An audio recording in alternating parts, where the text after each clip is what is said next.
ॐ गुरुचरणकमलेभ्यो नमः। परम ऋषिभ्यो नमः। परमात्मने नमः। नारायणं नमस्कृत्यं नरं चैव नरोत्तमं देवीं सरस्वतीं व्यासं ततो जयमुदीरयेत्। ॐ सीतानाथ समारंभम् श्रीरामानन्दार्य मध्यमाम् अस्मदाचार्य पर्यन्ताम् वन्दे श्रीगुरु परम्पराम्।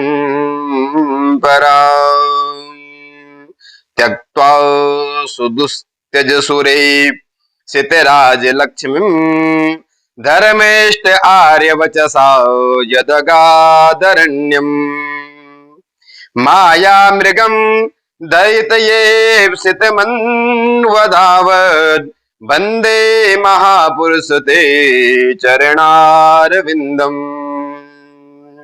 वृंदावन विहारी लाल की जय। तो प्रिय भक्तों, आइए आज का सत्र प्रारंभ करते हैं। आप पिछले सत्र में आपने सुना, परीक्षित का प्रश्न था कि मरने वाले को क्या करना चाहिए, और सुखदेव जी ने बड़ा दिव्य उपदेश उनको दिया कि प्रभु की शरणागति, जितासनो जिता संगा जिता, एक तो इस प्रकार से भगवान की भक्ति को बढ़ाइए, और दूसरा है श्रोतभ्या कृतभ्या स्मृतभ्या।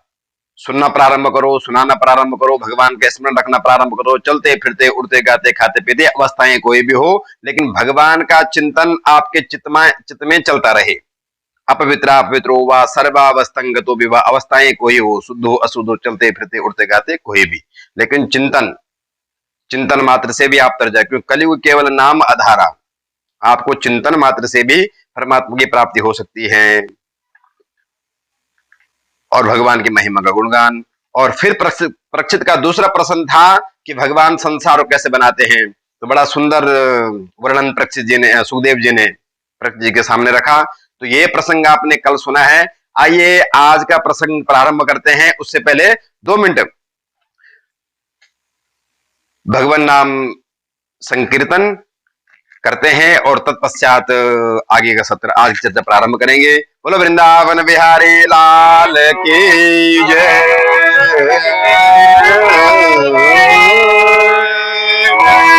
आप भी गुनगुनाइए।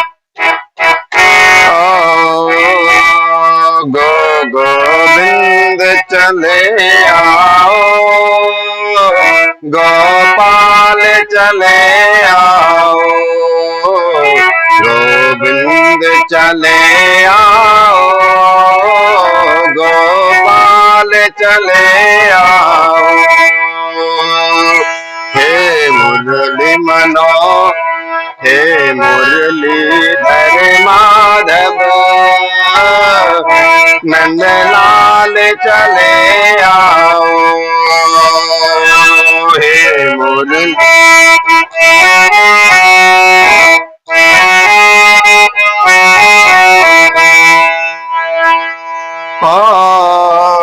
आँखों में बसे हो तुम, आँखों में बसे हो तुम, धड़कन में धड़कते हो, धड़कन में धड़कते हो। कुछ ऐसा करो भगवन, सांसों में समा जाओ। चले आओ, गोपाल चले आओ। हे मुरली मनोहर लाल चले आओ। आँखों में बसे हो तुम, धड़कन धड़कन में धड़कते हो, आँखों में बसे हो तुम, धड़कन में धड़कते हो। ऐसा कर करो मोहन, सांसों में समा जाओ। हो एक बार प्रभु आओ, चाहे आके चले जाना। एक बार प्रभु आओ,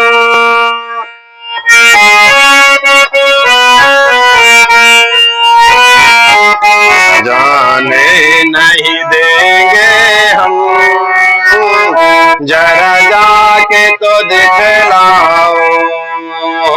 गोविंद चले आओ, गोपाल चले आओ। हे मुरली मनोहर नंदलाल चले आओ। एक पल बेचैन नहीं, दिन रात बरसते हैं। एक पल भी चैन नहीं, दिन रात बरसते हैं। एक अर्ज में मेरी अब और न तरसाओ। एक अर्ज यही मेरी अब और न तरसाओ। गोविंद चले आओ, गोपाल चले आओ। एक शर्त जमाने से हो, एक शर्त इस दिल में लगा ली है, इस दिल में लगा ली है। या मुझको बचा लो तुम, या खुद ही चले आओ। या मुझको बचा लो तुम, या खुद ही चले आओ। गोविंद चले आओ, गोपाल चले आओ। ओ कौन घड़ी होगी, वो कौन समय होगा। कौन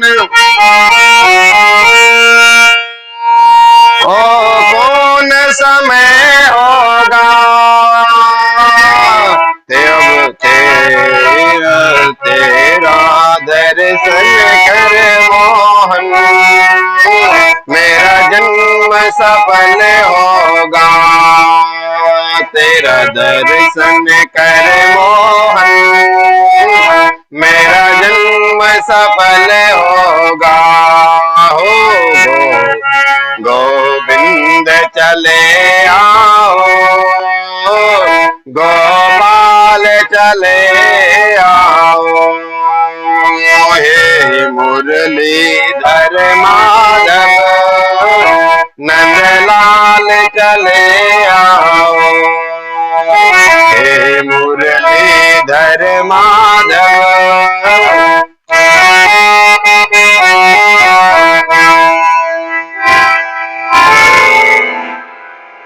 बोलो वृंदावन बिहारी लाल की, लक्ष्मी नारायण भगवान की जय। तो प्रिय भक्तों, आज का प्रसंग है, परीक्षित जी ने पुनः पूछ लिया, सब समस्या का समाधान परीक्षित जी को मिल गया। अब परीक्षित जी ने कहा, महाराज हमने विदुर जी का भी नाम सुना है, हे गुरुदेव कृपया करके विदुर चरित्र भी आप सुनाइए। तब सुखदेव जी प्रसन्न होकर के अब विदुर चरित्र को प्रारंभ करते हैं। विदुर चरित्र सुनाने जा रहे हैं कि यदा तु राजः स्वसुतान् साधून् पुष्णन्न धर्मेण विनस्त दृष्टिः भ्रातुर्यविष्ठस्य सुतान् विबद्धून् प्रवेश्य लाक्षा भवने ददायः। उस समय की बात है, परीक्षित जी ध्यान कर रहे हैं कि उस समय के हे सुखदेव जी कह रहे हैं कि हे परीक्षित जी, जिस समय राजा धृतराष्ट्र पुत्र मोह में बिल्कुल अंधे हो गए थे, अंधे तो धृतराष्ट्र बचपन से ही थे, परंतु अब जो थोड़ा इनके अंदर विवेक का जो नयन जागा था, ज्ञान विराग नयन उर्गारी, ज्ञान विराग नयन उर्गारी, ज्ञान और वैराग का नेत्र इनका बिल्कुल बंद हो गया, जन्मांध तो थे ही। तो बात उस समय की है, विवेक दृष्टि नष्ट हो गई थी। तो एक दिन कहते हैं विदुर जी ने, और आपको बता दें विदुर जी कौन थे। विदुर जी थे कौरवों के पक्ष में धर्म मूर्ति, धर्म अवतार, और पांडवों के पक्ष में तो साक्षात धर्मराज युधिष्ठिर जी थे ही थे। प्रश्न उठता है, जब दोनों पक्ष में धर्म था तो पांडवों को विजय और कौरवों को 100 भाई होकर के भी पराजय का सामना करना पड़ा, ऐसा क्यों? धर्मो रक्षति रक्षता, धर्म दोनों पक्ष में था तो धर्म ने क्या दोनों रक्षा नहीं की? समाधान देते हैं कि धर्म दोनों के पक्ष में तो था, परंतु पांडवों के पक्ष का जो धर्म था, जो धर्मराज युधिष्ठिर जी ने कह दिया वही मान्य है, कोई किंतु परंतु का प्रश्न ही नहीं। और कौरवों के पक्ष की विडंबना यह है, जो विदुर जी कहते थे, दुर्योधन चाहता था कि जैसा मैं चाहता हूं, जैसा मैं सोचता हूं, जैसा मैं करना चाहता हूं, विदुर जी ऐसा मार्ग बताएं, ऐसा समझे, मैं मेरे अनुसार चलें, हम धर्म के अनुसार न चले, धर्म हमारे अनुसार चले। ये विडंबना थी। एक तरफ धर्म का पालन हो रहा था और एक तरफ धर्म अपने अनुसार चलाना चाहते थे। आजकल हम देख रहे हैं प्राय कई परिवार तो सभ्य मिलते हैं, लेकिन कई परिवार कह लो या बहुत सारे आजकल मठ मंदिरों में भी पंडितों की दशा, भाई पुजारी मंदिर में पुजारी होता है धर्म की रक्षा के लिए, भगवान की सेवा के लिए, धर्म की रक्षा के लिए है, लेकिन वहां के मेंबर ये चाहते हैं कि धर्म का उपदेश हमें न दे, हम जो चाह रहे हैं ये ऐसा करें। ये बथेरे परिवार होते हैं कि पंडित जी 2 मिनट में चटपट करके पूजा करके निकल जाओ, जैसे हम चाहते हैं ऐसा करो, तो पंडित जी अच्छे हैं। तो धर्म दोनों पक्ष में था, आप धर्म का पालन कर रहे हैं तो आप धर्म आपकी रक्षा करेगा, और आप चाहते हैं कि धर्म मेरे अनुसार चले तो कौरवों जैसे हाल आपके भी होंगे, तैयार रहे आप। पंचवटी में प्रसंग आता है, पंचवटी में सबने प्रसंग सुना है, रामायण में आता है कि पंचवटी में मां जानकी, राम जो चले गई सोने के मृग के पीछे, लक्ष्मण जी ने लक्ष्मण रेखा खींच दी और सीता मैया बैठी हुई है। रावण आया साधु वेश बना करके, भिक्षाम देही। अब मां जानकी सोचने लगी कि यदि साधु मेरे दर पे आया है और मैं भिक्षा ना दूं तो मेरे ग्रस्त धर्म का अनादर होगा, मैं ग्रस्त धर्म को निभा नहीं पाऊंगी, और भिक्षा दूं तो ये लक्ष्मण रेखा से बाहर जा नहीं सकती। तो मां जानकी ने फिर भी विवेकपूर्ण बुद्धि से चिंतन किया और भिक्षा दिए बिना मानी नहीं, भिक्षा दिया। लेकिन रावण क्या कर, रावण ने कहा भाई यहां से बाहर आ जाऊं रेखा से। मां जानकी गई और तुरंत जो है रावण ने भेष बदला, अपने भेष में आया और मां जानकी का हरण करके ले गई। अब किसी ने प्रश्न किया कि भाई मां जानकी आपने तो धर्म की रक्षा की, अब आपकी रक्षा कौन करेगा? अब तो आप चिल्ला रही है बचाओ बचाओ बचाओ, आपकी रक्षा कौन करेगा? तो मां जानकी ने कहा आप चिंता न कीजिएगा, जिस धर्म की मैंने रक्षा की है वही धर्म मेरी रक्षा भी करेगा। और हुआ भी ऐसा ही। जिस रावण के बल पराक्रम से त्रिलोक कांपता है, देवता लोग भयभीत हो जाते हैं, और तलवार लेके वो रावण अशोक वाटिका में जब सीता जी का हरण करके ले गया, वहां पर रखा, और तलवार लेके सीता मैया के सामने मारने को दौड़ रहा है, लेकिन मां जानकी ने एक तीर्ण उठा करके सामने रख दिया कि मेरे सामने आपकी हैसियत, आपका वर्चस्व पराक्रम या आपकी औकात कह लो, इस तीर्ण के अलावा ज्यादा, इस तीर्ण से ज्यादा नहीं है, इससे बढ़कर नहीं है। क्यों? मैंने धर्म की रक्षा की है, गृहस्थ धर्म का पालन किया है, भिक्षुक को भिक्षा दी है, और आपने अधर्म अपनाया है, तो मेरी रक्षा धर्म करेगा। रावण की हिम्मत नहीं हुई कि तीर्ण को लांग करके आगे बढ़ सके,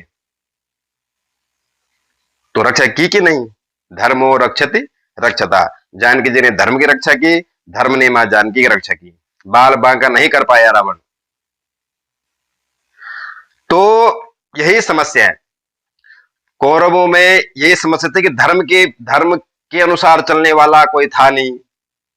पांडवों में सब आज्ञा का पालन करते थे। तो कहते हैं एक दिन विदुर जी ने धृतराष्ट्र जी को समझाया कि धृतराष्ट्र जी, आपको एक बात बताऊं। धृतराष्ट्र ने कहा बताइए। आपका जो ये बेटा है दुर्योधन, ये तो मुझे साक्षात कलयुग मूर्तिमान कलयुग नजर आता है इसमें, ये साक्षात कलयुग का अवतार है, और इसके अनुसार हम चलेंगे तो विनाश हो जाएगा।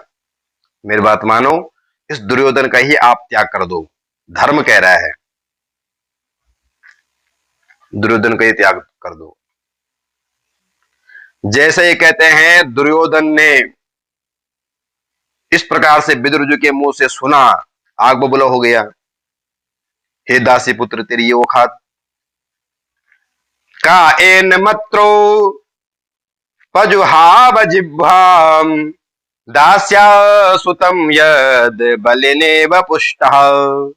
हमारे टुकड़ों में पलता है दासी पुत्र, ऐसी युक्ति ऐसी योजना पापा को बता रहे हैं, मेरे पिताजी को भरमा रहे हैं, मुझे ही निकालने की बात कर रहा है। तलवार निकाल करके दौड़ पड़ा विदुर जी की तरफ। और ये दृश्य कह रहे हैं धृतराष्ट्र जी सब सुन रहे थे, देखते तो तब भी नहीं थे, लेकिन सब सुन रहे थे फिर भी मौन थे। ये उन्हें बोला बेटा कहां, ठीक तो धर्म की मूर्ति है, उपदेश दे रहे हैं, कुछ सुन लो। नहीं, मौन होकर के बैठे थे। दुर्योधन की हिम्मत तो नहीं होगी तलवार मार दे, परंतु विदुर जी ने अब सोच लिया कि अब यहां हमारी बात को कोई सुनने वाला नहीं है, धर्म विरुद्ध आचरण कर रहे हैं, धर्म का क्या काम, हमें निकल जाना चाहिए। और देखे तो बेटा चलो उदंडी है भी, लेकिन पिता धृतराष्ट्र भी बिल्कुल मौन होकर के बैठे हैं। और जब कहते हैं सचिव वेद गुरु तीन जो प्रिय बोले भय आस, राज धर्म तन तीन करी होई बेगी नास। सचिव वेद गुरु तीन जो प्रिय बोले, मीठी मीठी बाणी बोलकर उलझाने लग जाए और मौन धारण कर ले, तो अब रुकना ठीक नहीं है। तो विदुर जी ने क्या किया? कहते हैं स्वयं धनुर्द्वार निदाय माया गतव्यथो या दुर्मानया नः, सनिर्गता कौरव पुण्य लब्धो गजाय तीर्थ पदा पदानि। गता सा निर्गता कौरव पुण्य लब्धो। विदुर जी ने धनुष बाण द्वार पे छोड़ दिए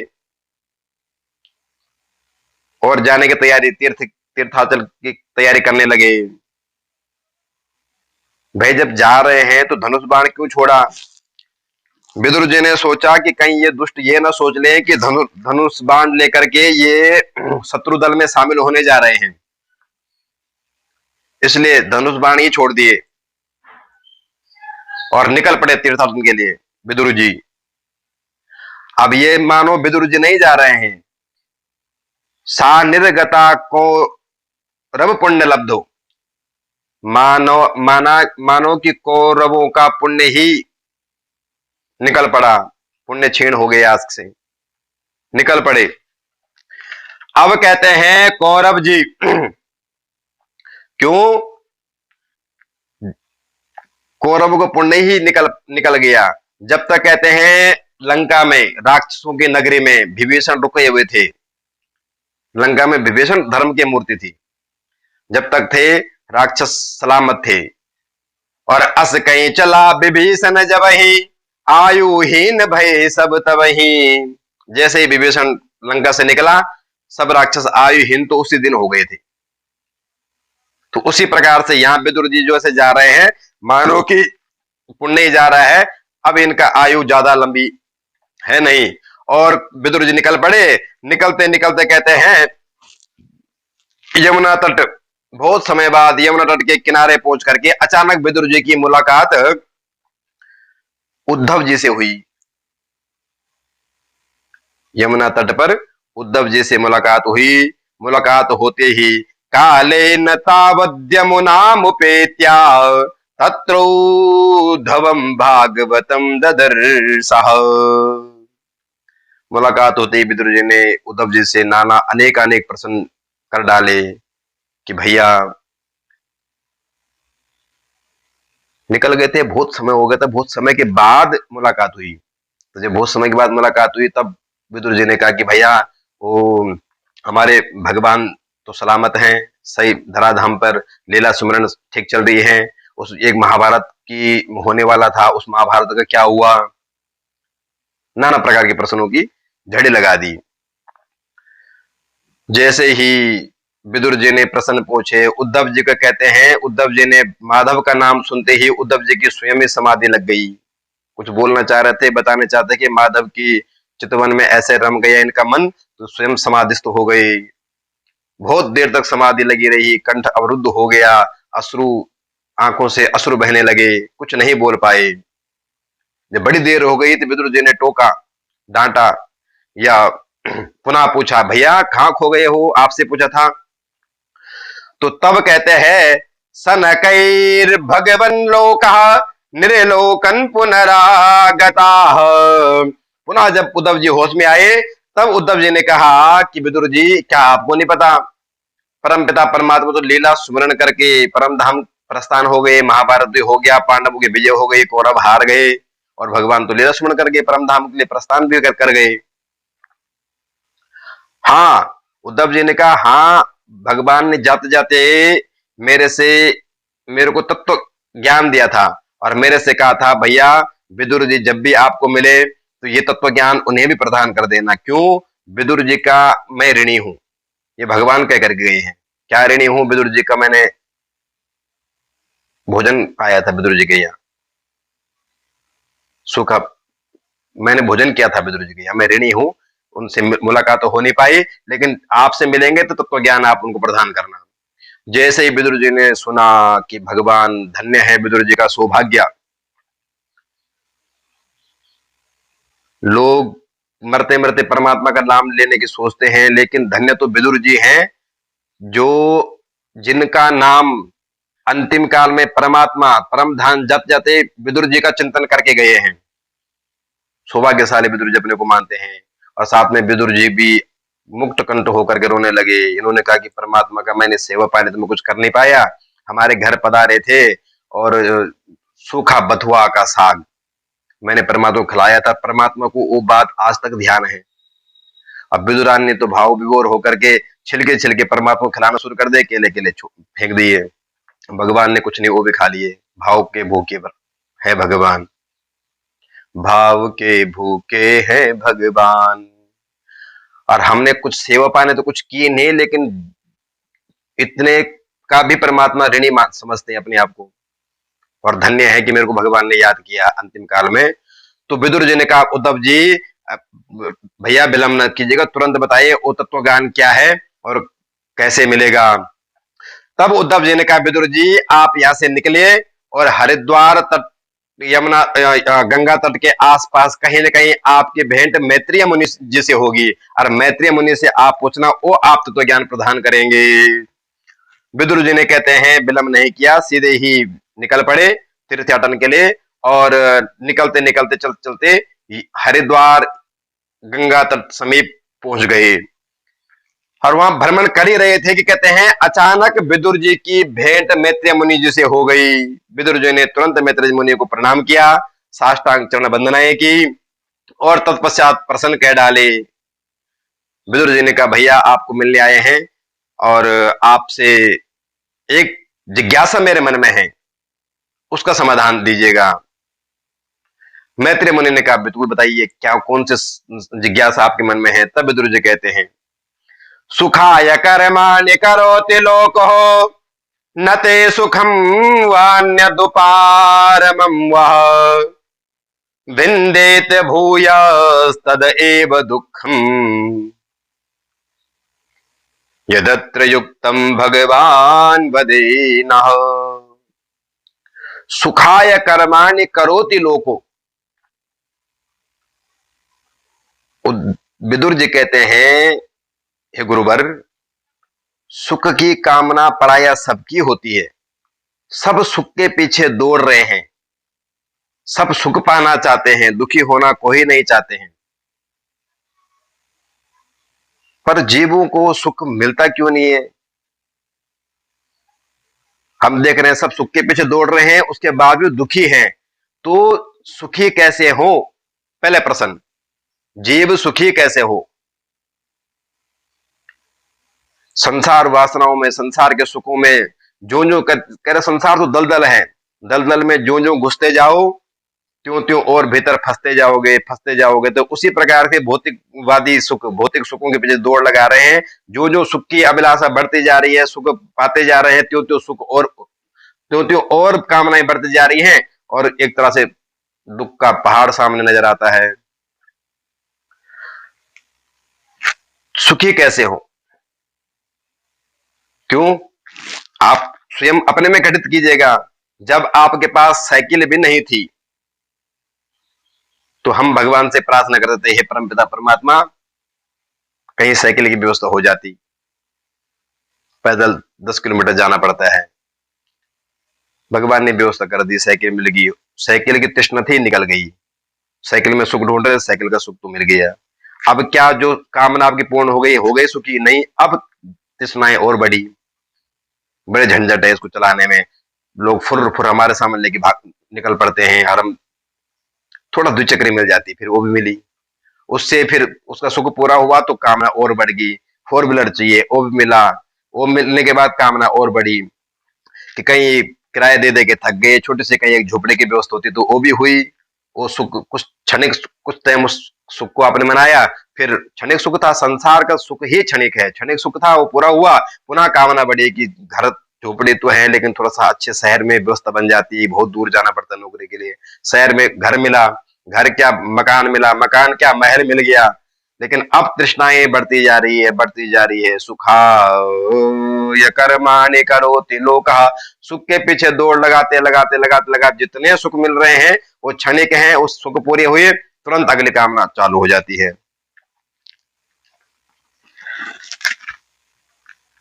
तो उस सुख के पीछे भाग भाग के ये हाल हो गए संसारियों के कि जिसकी जठराग्नि प्रबल थी, 10 रोटी की भूख जिसको थी, आज सुख के पीछे दौड़ लगा के धनवान तो हो गए, यशवान हो गए, मकान वाहन दुकान वाहन सब हो गए, परंतु अब तो बेचैनी और बढ़ गई।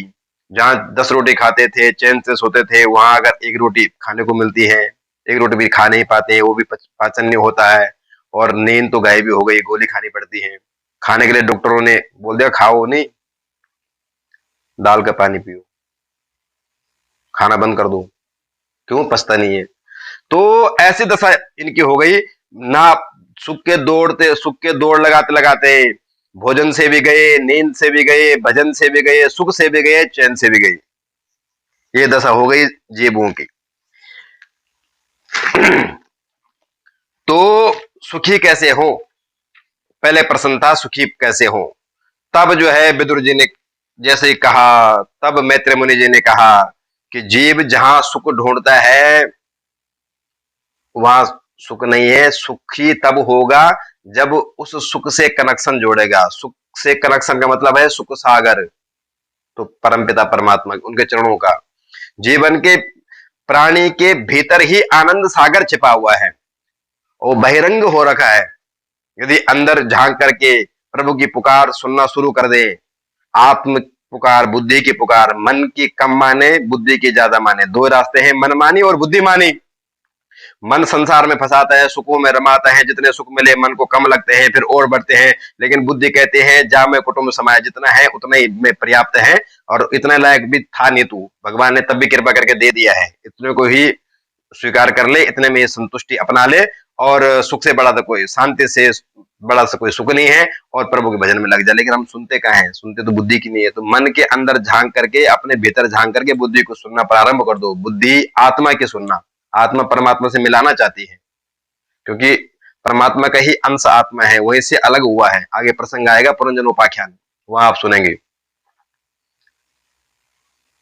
जीव कैसे परमात्मा से अलग होकर के भटक रहा है। तो हम आत्मा के सुनते नहीं है, मन के सुनते हैं, मन माने करके फंसते हैं और फिर लग जाते हैं दुख का रोना। तो ईश्वर अंश जीव अविनाशी, चेतल अमल सहज सुख राशि। ईश्वर अंश जीव अविनाशी, ईश्वर अंश, ईश्वर का अंश ही जीव है। तो ईश्वर से कनेक्शन जोड़े और अपने भीतर ही सुख ढूंढे। कैसे? कस्तूरी सो कुंडली बसे ही, मृग ढूंढे बन माए, हर घड़ी सो राम है दुनिया देखे नाय। कस्तूरी एक मृग होता है, उसके जब वो अपने मल का त्याग करता है, मूत्र का त्याग करता है, तो उसमें इतनी सुगंध होती है, उस सुगंध को पाने के लिए वो मृग व्याकुल हो जाता है, छटपटाने लगता है। लेकिन अज्ञानी को ये नहीं पता कि मेरी ही कुंडली में विद्यमान है, और बन बन भटकता फिरता है, भूख प्यास से बेचैन होकर के कहां से सुगंध आ रही है, कुंडली में विद्यमान। उसी प्रकार से कहते हैं जीवात्मा उस कस्तूरी मृग के ही समान है, हर घड़ी सो राम है, सबके अंदर शांति है, सबके अंदर सुख सागर विराजमान है, बैठे हैं।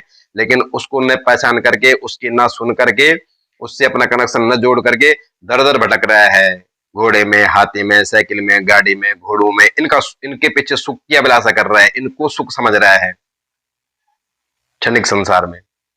ये दशा जीव की है। तो विदुर जी सुखी होना चाहते हैं तो परमात्मा के शरण में जाना चाहिए। कहते हैं एक व्यक्ति था, उसका मन हुआ कि गर्मी का मौसम है, गर्मी बहुत पड़ रही है, आम का सीजन है, चलो आम खाया जाए।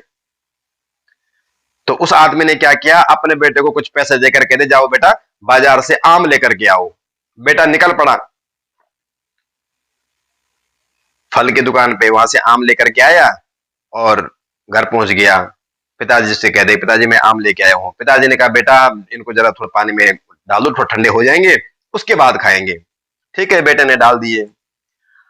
अब जब खाने के लिए निकाल रहे थे, देखे आम तो है ही नहीं, जिस पानी में डाला वहां तो पानी भी खराब हो गया, सारा मिट्टी मिट्टी। आम किधर गई?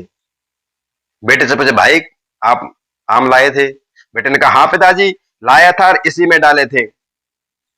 गए कहां? अरे मिट्टी कहां से आ गई? देखा तो मिट्टी का तो नीचे बहुत सारी मिट्टी इकट्ठी हो रखी है, एकदम साफ पात्र था। तब पिताजी को लगा ओहो कुछ तो लाला ने गड़बड़ की है। तो कहा बेटा चल किस दुकान से आपने आम खरीद के लाए हैं? बेटा भी चल पड़ा। चलते चलते कहते बाजार पहुंच गए और उस दुकान में पहुंच गए कि पापा जी मैंने यहीं से आम खरीद के ले गया था। जैसे ही पिताजी ने दुकानदार को देखा आग बबूला हो गया। मूर्ख समझ रखा हमको, मूर्ख बनाते हो हमारे बेटे को, आम लेने भेजा था और आपने न जाने क्या उनको उसको थमा दिया। दुकानदार ने कहा महाराज हाँ ये बेटा मेरे पास आया था, मैंने इसने आम मांगा था, मैंने इसको आम ही दिए थे। पिताजी ने कहा तू लेकिन ये घर ले गया, जैसे पानी मिला तो मिट्टी बन गई। दुकानदार हंस पड़ा महाराज फिर तो आपकी गलती ही है, ऐसा कैसे हो गया? तो दुकानदार ने कहा महाराज थोड़ा दुकान से बाहर खिसको और ऊपर बोर्ड देख लो। बोर्ड पे लिखा था नकली फलों की दुकान। फल तो हैं लेकिन नकली फलों की दुकान। ये फल नकली फल हैं, मिट्टी से बनते हैं, पत्थर से बनते हैं, बाकी जो सामग्री हो सके उससे निर्मित करते हैं, बाहर से कलरिंग करते हैं, सजावट के लिए ये फल हमने तैयार किए हैं। नकली फलों की दुकान है ये, खाने के फल नहीं है। गलत दुकान पे आ गया बेटा आपका। मैं भी समझ नहीं पाया। उसने कहा आम, तो हमने आम दे दिए। तो यही कहते हैं, यही दशा। तब उसको पछतावा हुआ, ओहो बेटे को भेज के गलत कर दिया, अज्ञानी था बेटा, समझ नहीं पाया। तो वही दशा हम संसारियों की हो रखी है, जहां हम सुख ढूंढना चाहते हैं, जहां आम के जैसे सुख सुख पाना चाहते हैं, सुख खाना चाहते हैं, उस सुख तो पाना चाहते हैं, लेकिन नकली सुख के पीछे भाग रहे हैं। असली सुख तो परमात्मा के शरण में ही मिलेगा, क्योंकि संसार ही दुखालय। संसार के ऊपर भी एक बोर्ड लगा हुआ है, यह एक दुखालय है। अब ज्ञानी जन तुरंत समझ जाते हैं कि दुखालय में सुख मिल नहीं सकता है, तो विरक्त होकर के कंदराओं में कंदमूल फल खा करके भगवान का भजन करो, और तब उनको ब्रह्म चिंतन में, भगवत भक्ति में सुख प्रारंभ होता है। और वो सुख ऐसा होता है कि एक बार नशा चढ़ गया फिर उतरता नहीं है, मस्त रहते हैं। पास में फूटी कोड़ी नहीं है, लेकिन चेहरे में तेज और चित्त में शांति और मुस्कुराहट तो करोड़ों से अलग है। जिनके पास करोड़ों भी हैं, उससे भी बढ़ करके शांत इनके पास आनंद है। तो आनंद का ये राज क्या है महाराज? आनंद सागर से इनका कनेक्शन है, भक्ति में डूबे हुए हैं। और आप संसार के ऊपर बोर्ड लगाया दुखालय। कोई तन दुखी, कोई मन दुखी, कोई धन बिन रहन उदास, थोड़े थोड़े सब दुखी पर सुखी राम के दास। संसार में सब दुखी है, कोई तन दुखी है, कोई मन दुखी है, कोई धन दुखी है। किसी के पास धन नहीं है, धन के लिए दुखी है। कोई शरीर से रोग ग्रस्त है, रोग के तन से दुखी है।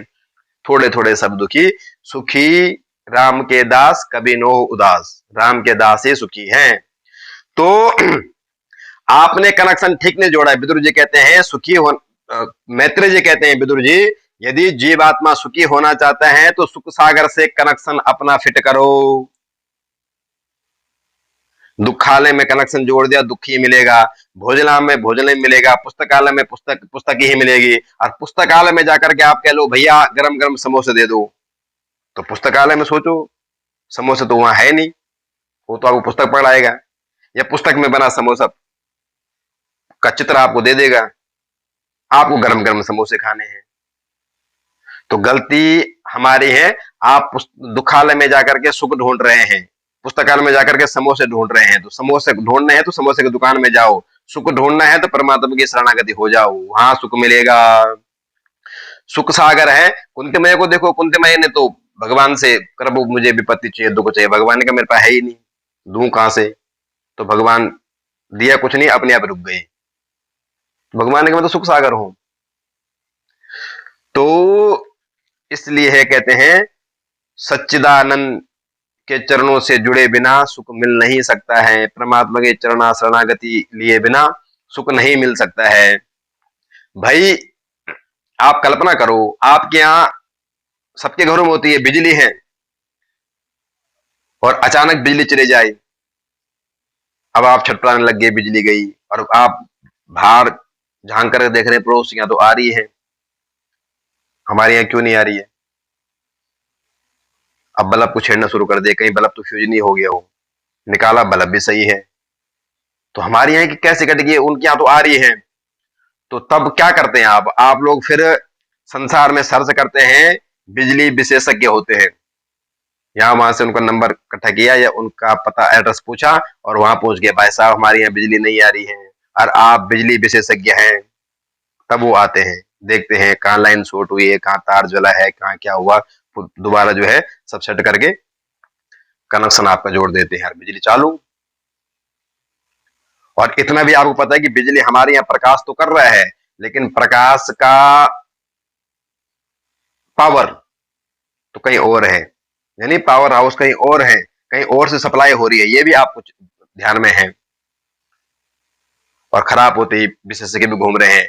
उसी प्रकार से कहते हैं, जब आपके चित्त की शांति भाग जाए, चित्त रूपी बिजली, शांति की बिजली, सुकून की बिजली, आनंद की बिजली गायब हो जाए, तो संसार में इसको ठीक करने वाले गुरुदेव, संत, महंत, तपस्वी, तेजस्वी, मुनि लोग विचरण करते हैं। किसी सदगुरु के शरण में जाओ, अपना कनेक्शन ठीक ठाक से जोड़ो और अपने अंदर प्रकाश पैदा कर लो। बिजली के दम दौड़ते हैं। अपने अपना कनेक्शन ठीक जोड़ो भाई। दूरदर्शन में आप देखो, दूरदर्शन में, टीवी में प्रोग्राम सभी चल रहे हैं। अब एक के घर में तो बड़ी तालियां बज रही हैं, शांति से रह रहे हैं। आप कह रहे भाई वो भी टीवी देख रहे हैं, हम भी टीवी देख रहे हैं, हमारे यहाँ तो आपस में ही टीवी देखते देखते कलेश शुरू हो रहा है। कारण क्या है? कारण भैया ये है कि आपने उटपटांग चैनल को लगा के बैठे हैं और बगल वाले घर में भक्ति चैनल चल रहा है, उससे ज्ञान बरस रहा है, वो ज्ञानवान हो रहे हैं, घर में शांति पेशेंस बना हुआ है। आप भी अपने चैनल को चेंज करो, सही चैनल को लगाओ, और तब जाकर के उटपटांग चैनल लेके आप बैठे हुए हैं तो सही चैनल देखना शुरू करो। तो उटपटांग चीजों, ये भी मिल जाए, शुभ मिल जाए, ये संसार के सारे चीजों को समेटना आपने शुरू कर दिया है। लेकिन जहां कनेक्शन जोड़ना चाहिए, जो दृश्य देखना चाहिए, वहां तो आपने कनेक्शन फिट ही नहीं किया, उस चैनल को तो आपने ओपन ही नहीं किया, तो सुख कहां से मिलेगा? हनुमान जी को देख लो, जासु हृदय आगार बसई राम सर चाप धर। जासु हृदय आगार, अपने घर को ही बसई राम सर चाप धर, अपने हृदय भवन में ही राम जी को बैठा लिया, अपना कनेक्शन ठीक जोड़ दिया, छीना फाड़ के दिखाए। इसलिए कहते हैं ईश्वरा सर्वभूता नाम हृदय से अर्जुन तिष्ठति ही। ईश्वर सबके, ईश्वर अंश जीव अविनाशी, ईश्वर सबके हृदय में विद्यमान है, लेकिन आपने कनेक्शन जोड़ा कि नहीं, ये आप पे डिपेंड करता है। सदगुरु की शरण में गए कि नहीं, भक्ति मार्ग में जा रहे कि नहीं, अपने चित्त को निर्मल बनाया कि नहीं। आप भक्त, तात्पर्य है कि आप भगवान की भक्ति की क्लास में आपने एडमिशन लिया कि नहीं, ये आप पे डिपेंड करता है। लिया है तो धीरे धीरे आगे क्लास बढ़ती जाएगी, एक समय आप के अंदर शांति निर्मलता भी आ जाएगी। जब एडमिशन ही आपने भक्ति क्लास में नहीं लिया तो कहां से आपके यहाँ शांति आएगी, कहां से सुख मिलेगा? सुख तो परमात्मा के चरणों में है। जब इस प्रकार से कहते हैं, विदुर जी को मैत्रेय मुनि जी ने बड़ा दिव्य उपदेश दिया गंगा तट हरिद्वार में, सुनकर के विदुर जी गदगद हो गई। और अब विदुर जी ने एक प्रश्न और पूछ दिया कि भगवान पुनः प्रश्न है कि सृष्टि के बारे में भी कुछ आप बताइए, सृष्टि कर्म के बारे में कुछ, ये सृष्टि कैसे कैसे आगे बढ़ी है इसके बारे में बताइए। तब कहते हैं मैत्रेय मुनि जी बताते हैं कि सबसे पहले भगवान नारायण हुई, नारायण के नाभि से कमल हुआ, कमल से ब्रह्म हुआ, ब्रह्म के बेटे ब्रह्म ने सर्वप्रथम जो है संकल्प सृष्टि, मानव सृष्टि से चार, सनक, सनंदन, सनातन और सनत कुमार, चार भाइयों को उत्पन्न किया। इनसे कहा भाई सृष्टि, आप सृष्टि करना प्रारंभ कर दो। तो चारों भाइयों ने मना कर दिया, हम तो चक्कर में नहीं पड़ेंगे, भगवान के भजन करेंगे, और निकल पड़े भजन के लिए। ब्रह्म जी को बड़ा गुस्सा आया, मेरे पुत्र होकर के मैंने उत्पन्न किया और मुझे ही आंख दिखाते हैं, मेरी आज्ञा का पालन नहीं कर रहे हैं। तो ब्रह्म जी ने क्रोध किया, और क्रोध भ्रिकुटी विलास से कहते हैं एक रुद्र प्रकट हो गई। बोलो शंकर भगवान की। शंकर भगवान रुद्र रूप में शंकर भगवान प्रकट हो गए। शंकर भगवान जी से कहा कि आप सृष्टि करना प्रारंभ कर दो। भगवान जी ने कहा ठीक है, और भगवान शंकर ने तमाम भूत प्रेत, डाकनी, शाकनी, पिशाचिनी आदि की सृष्टि प्रस्तुत कर दी। ब्रह्म जी ने देखा, ओ भाई भाई बस करो बस करो, ऐसी सृष्टि हमको नहीं करानी है।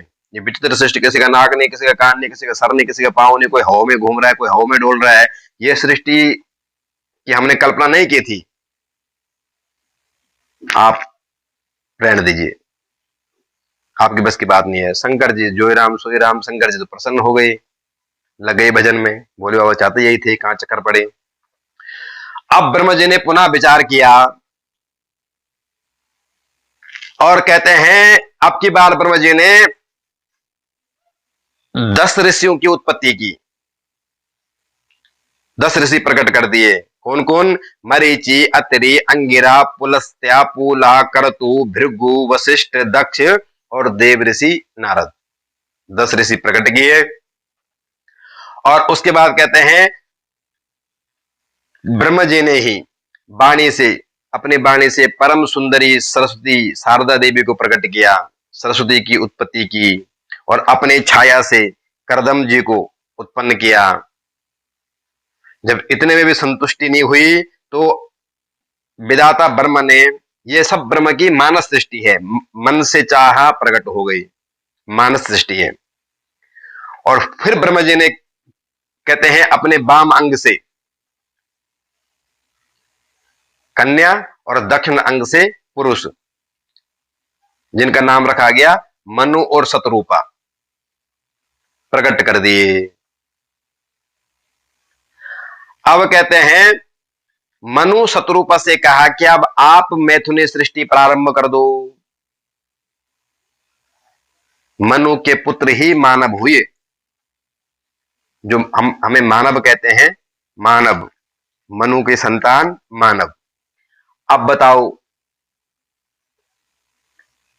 जो लोग कहते हैं कि हम मनुस्मृति नहीं मानते हैं, इसको नहीं मानते हैं, उसके नहीं मानते हैं, तो या तो आप मानव नहीं हैं, राक्षस घूम रहे हैं मानव चोला ओढ़ करके, और यदि आप मानव हैं तो मानव है तो स्मृति को मानना पड़ेगा, मनुस्मृति भी होती है, यानी हमारे धर्म ग्रंथों में उल्लेख है आपका भी, जो आज के टाइम इस धर्म को नहीं मानते, उस धर्म को नहीं मानते, तो आप किसी संतान है भाई, या तो आप राक्षस संतान है, अन्यथा आप मानव हैं।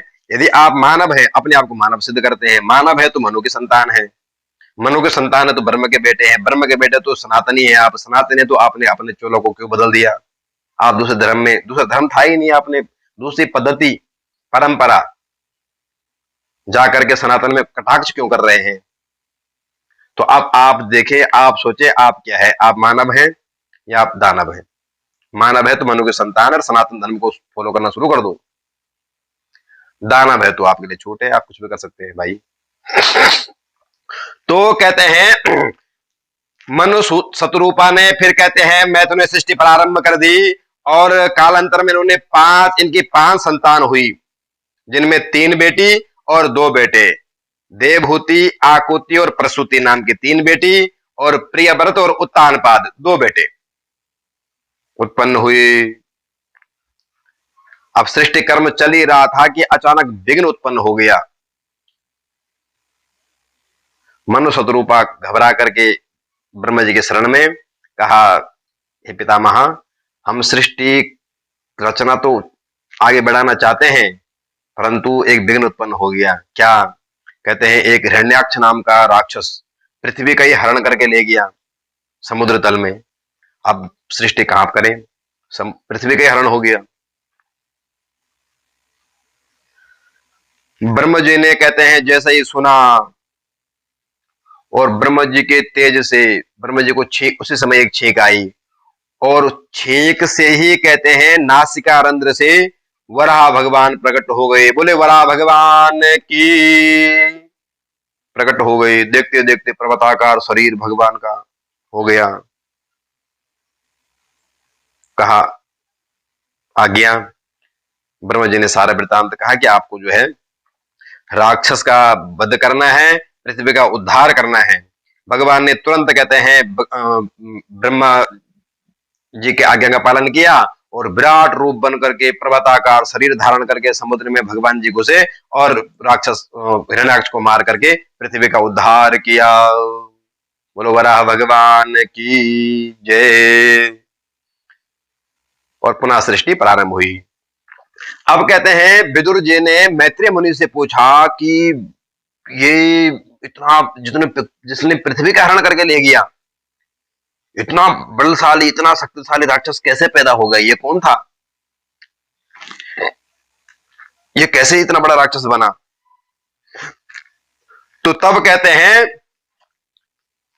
मैत्रेय मुनि जी ने विदुर जी को समझाना प्रारंभ किया कि कहते हैं कश्यप मुनि जी, महामुनि कश्यप जी परम तपस्वी तेजस्वी थे, इनकी कश्यप मुनि की संतान था। ये कैसे हुआ? क्योंकि कश्यप मुनि की बहुत सारी पत्नियां थी। उन पत्नियों में से जैसे दिति, अदिति, धनु, काष्ठा, सुरसा, अनेक अनेक पत्नियां थी। तो दिति नाम की पत्नी के ही ये दैत्य उत्पन्न हुई। इतना बलशाली दैत्य कैसे उत्पन्न हुआ? तो तब मैत्रेय मुनि ने कहा कि बात इस प्रकार से है कि एक समय की बात है कि दिति माता अपने स्त्री धर्म से, रति धर्म, यहाँ अपने जो स्त्री धर्म होता है इससे निवृत्त होकर के, और रति की कामना इनके हृदय में जागृत हो गई। और कश्यप मुनि के पास में आकर के याचना करने लगी। कश्यप मुनि ने कहा, देवी ये सूर्यास्त का समय है, सायंकाल और प्रातः काल संध्या बंदन का होता है। इस समय गलत काम करने वाले की संतान भी कुमति वाली होती है, दुष्ट संतति उत्पन्न होती है। सूर्योदय और सूर्यास्त खास करके ये समय, तो सूर्यास्त का समय है देवी। कश्यप मुनि ने समझाना चाहा कि इस समय भगवान शिव के गण पृथ्वी में विचरण करते हैं, जहां पूजा पाठ दान भजन कीर्तन चल रहा हो उनको आशीर्वाद देते हैं, लेकिन जहां सांसारिक भोग विलास में लगे हो तो वहां पर उनको श्राप देते हैं। या तात्पर्य यह है कि उनकी बुद्धि को ही संतति जो होती है वो कुमति दुष्ट संतान उत्पन्न होती है। तो देवी ये समय ठीक नहीं है, इस समय तो भगवान का भजन करना चाहिए, सूर्यास्त का समय है। दिति माता नहीं मानी, काम पीड़ा से ग्रसित थी। बहुत समझाने पर जब नहीं मानी तो कश्यप मुनि ने प्रभु भगवत इच्छा बलवती समझ करके कहते हैं दिति माँ की का मनोरथ पूर्ण किया। और हुआ क्या, कह रहे हैं अनुचित समय में जब इस प्रकार से हुआ तो कहते हैं उसी के प्रभाव से ये दैत्य दिति माँ गर्भ में आ गया। कामरति जब संपन्न हुई तब दिति को बड़ा पश्चाताप हुआ कि हमने क्या कर दिया है। अब जो होनी थी सो होनी थी, लेकिन इस कारण से है संतान गर्भ में दिति के आ गई। और अब कहते हैं या इतना पराक्रमी राक्षस बना कि इस दिति माँ ने इसका जन्म ही नहीं होने दिया। 100 वर्ष तक ये दो भाई हुए, हिरण्याक्ष और हिरण्यकश्यप, दो भाई थे। 100 वर्ष तक दिति माँ ने इनको जन्म ही नहीं होने दिया, इनका गर्भ में धारण करके रखा। अब त्राहिमाम संसार मचने लगा, स्वर्ग जलने लगा, देवता लोग भयभीत होने लगे। ब्रह्म जी से पूछा कि ये इतनी हलचल संसार में क्यों हो रही है। तब ब्रह्म जी ने ध्यान लगाया और ब्रह्म जी समझ गए कि अब दिति के गर्भ से राक्षस होगा। ये सारा वृतांत भी सुना दिया कि राक्षस ये कौन है। तब ब्रह्म जी ने देवताओं को कहा कि ये पूर्व जन्म में जो है भगवान के पार्षद थे।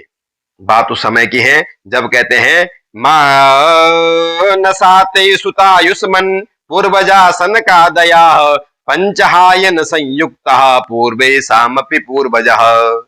एक समय की बात है, सनक सनंदन सनातन और सनत कुमार 4 भाई भगवान के ब्रह्म बेटा ऋषि महात्मा है ये। तो एक समय ये भगवत दर्शन के लिए वैकुंठ लोक में पधारे हुए थे। जैसे ही वैकुंठ लोक में पहुंचे तो भगवान के पार्षद जय और विजय इन्होंने इन संतों को रोक दिया, जाने नहीं दिया। इन्होंने आग्रह किया, नहीं जाने दिया। तो कहते हैं इन संतों ने, सनत सनातन आदि ऋषि कुमारों ने, ब्रह्म के बेटे हैं, मानस बेटे हैं, इन्होंने ही शराप दे करके का बहुत याचना में भी, प्रार्थना करने में भी जो नहीं मान रहा है तो जा तो 3 जन्म के लिए राक्षस हो जाओ। और ये दोनों भाई राक्षस हो गए। यही जय और विजय 3 जन्म के लिए हिरण्याक्ष और हिरण्यकश्यप, अगले जन्म इनका कंस आदि, इस प्रकार से ये 3 जन्म के राक्षस हो गए। तो भगवान के ही जय विजय पार्षद थे ये। और जब कहते हैं भगवान के पार्षदों ने, ऋषि कुमारों ने शराप दे दिया तो भगवान जी भी बाहर स्वयं ही दरवाजे पे आकर इनका स्वागत सत्कार किया ऋषि कुमारों को, और भगवान ही प्रार्थना करने लगे। ए तो पार्षदो मह्यम जयो विजय एवचा तदर्थी कृत्य मामुद्वा वया क्रांता मति क्रमा। भगवान जय विजय को ही डांट रहे हैं, ऋषि कुमारों को कुछ नहीं बोला, इनकी प्रशंसा कर रहे हैं भगवान। भगवान कहते हैं दरवाजे पे आकर के भगवान कह रहे हैं कि आपने तो बड़ा अच्छा किया है, ये जो मेरे जय और विजय नाम के पार्षद थे इनको आपने राक्षस बना दिया, क्योंकि इन्होंने संतों का अपमान किया है, आपने बहुत अच्छा किया है। भगवान कहते हैं यदि छिन्द्याम स्वबाहुमपि वा प्रतिकूल वृत्तिम, यदि मेरे से भी अपमान बन जाए, मेरे हाथों से, मेरे भुजाओं से भी ब्राह्मण का, संतों का अपमान बन जाए, तो मेरा भी वो भुजा कट जानी चाहिए, मैं भी काट के फेंक दूंगा। इस प्रकार से भगवान संतों की महिमा का गुणगान कर रहे हैं, ब्राह्मणों की महिमा का वर्णन कर रहे हैं। और भगवान तो यहां तक कहते हैं, ब्राह्मणों से मुखम आसिद, कह रहे मेरे दो ही मुंह हैं, ब्राह्मण और अग्नि। किसी ने पूछा आपके दो मुंह हैं, तो दो में से ज्यादा अच्छा मुंह आपका, ज्यादा अच्छा आपको प्रिय मुंह कौन लगता है? तो भगवान कहते हैं, ना हम तदा तथा दिम यजमान हबिर्बितान है, सोचा धृत लुत मदन हुत भुंग मुखे नः, यद ब्राह्मणस्य मुकतश्चरतो नुघाशम तस्य मय्यमपि ते निज कर्म पाके। भगवान कहते हैं, मुझे अग्नि में स्वाहा करने से उतना आनंद नहीं आता है जितना आनंद मुझे ब्राह्मण के मुंह से, अग्नि में स्वाहा, ब्राह्मण के मुंह में आहा, ब्राह्मण के मुंह से पाने में मुझे ज्यादा आनंद आता है। ब्राह्मण, अग्नि ब्राह्मण में से ब्राह्मण की महिमा अधिक रखी है भगवान ने। और कहते हैं इस प्रकार से ये जय विजय नाम के पार्षद 100 वर्ष तक राक्षस बन, 3 जन्म के लिए राक्षस बन गए और दिति माँ के गर्भ में ये प्रविष्ट गर्भ में आ गए। दिति माँ ने 100 वर्ष तक जन्म नहीं होने दिया। ओम दिशस प्रसो हेम किरीट कोटि भी, एक समय की बात है जब दोनों का जन्म हुआ, हिरण्याक्ष और हिरण्यकश्यप का पुनः जन्म हुआ तो कहते हैं दोनों भाई का बल पराक्रम दिन दोना रात चौगुना बढ़ता गया। तो एक दिन की बात है, हिरण्याक्ष ने अपने बड़े भाई हिरण्यकश्यप से कहा कि भैया बल पराक्रम तो बहुत मिला है, लेकिन लड़ने वाला कोई नहीं मिल रहा है। निकल पड़े दोनों भाई स्वर्ग की ओर, देवताओं को ललकारा, देवता लोग बिना लड़े ही भाग गए, स्वर्ग को खाली कर दिया, स्वर्ग में इनका आधिपत्य हो गया। फिर कहते हैं समुद्र में प्रविष्ट हुए, वरुण देव को ललकारा। वरुण देव ने कहा भाई मुझ जैसे बुड्ढे से कहा तुम पहलवान बलवान हो, तो वरुण का ही अपमान करते हुए तुझे लड़ना भिड़ना नहीं आता है। वरुण देव का अपमान करके वहां से लौट करके कहते हैं निकल रहे थे एक तरफ, तो देव ऋषि नारद से हिरण्याक्ष और हिरण्यकश्यप की मुलाकात हुई।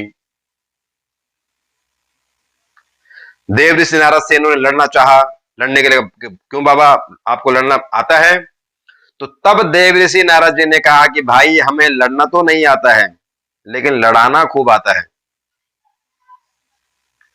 और आप जो ये लड़ने भिड़ने की जो बात कर रहे हैं, भगवान ने चाहा, भगवान की इच्छा से आपकी ये कामना निश्चित पूर्ण होगी। आप एक काम करो, पृथ्वी का हरण कर दो। ये विष्णु नारद जी की युति थी।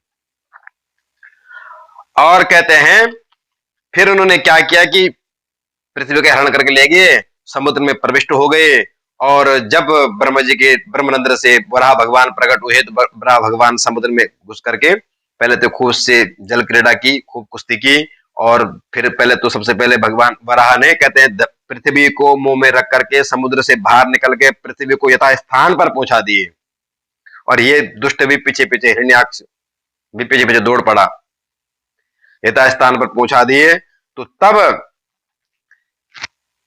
हिरण्याक्ष जब भगवान जी निकल रहे थे, पृथ्वी लेकर के जा रहे थे, हिरण्याक्ष चिल्ला रहा था, हे जंगली सुअर, ग्राम सुअर, कहां भागे चला जा रहा है? भगवान ने बिल्कुल नहीं सुनी, पृथ्वी को यथास्थान पर रख दिया। अब बोले, बताइए श्रीमन आप क्या कह रहे थे? ठीक पहचाना आपने मुझे सत्यम वयम वो वन च गोचरः मृगः युष्मद्विधान मृगये ग्राम सिंहः। भगवान ने कहा, भगवान आपने ग्राम सिंगा, मुझे तो ठीक पहचाना है आपने, परंतु तेरे जैसे कुत्तों से तो बेहतर हूं मैं। ग्राम सिंहा, सत्यम वदामि वनचरा, ग्राम सिंह यानी कुत्ता।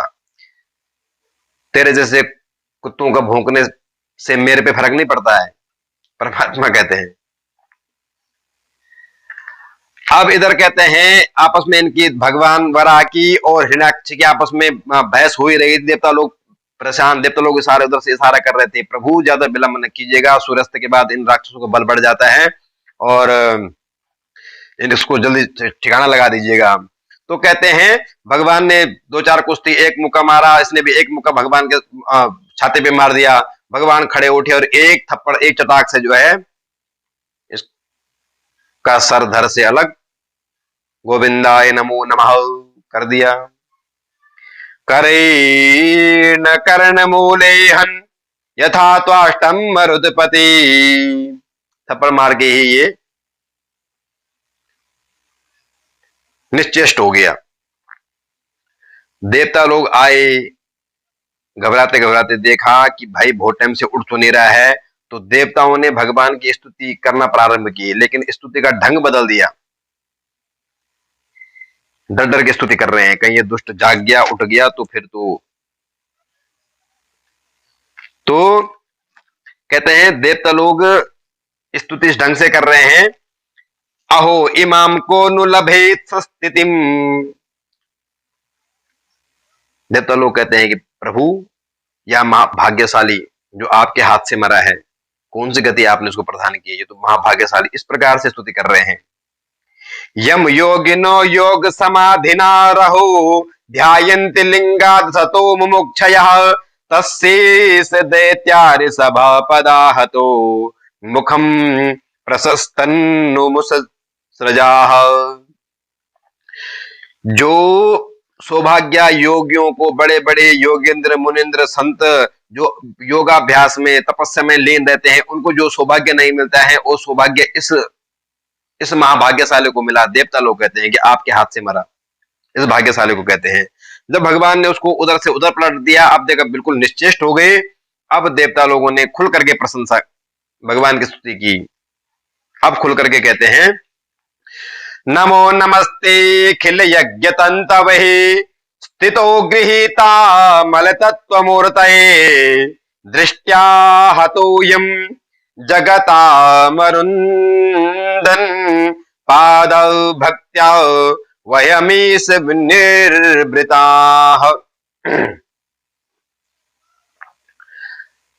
भगवान कहते हैं, अब देवता लोग कहते हैं, प्रभु आपके चरणों में बार बार प्रणाम करते हैं, आपने बहुत अच्छा किया, इस दुष्ट को मार दिया। अब कह रहे हैं खुल के, जब देखा कि ये मर ही गया है।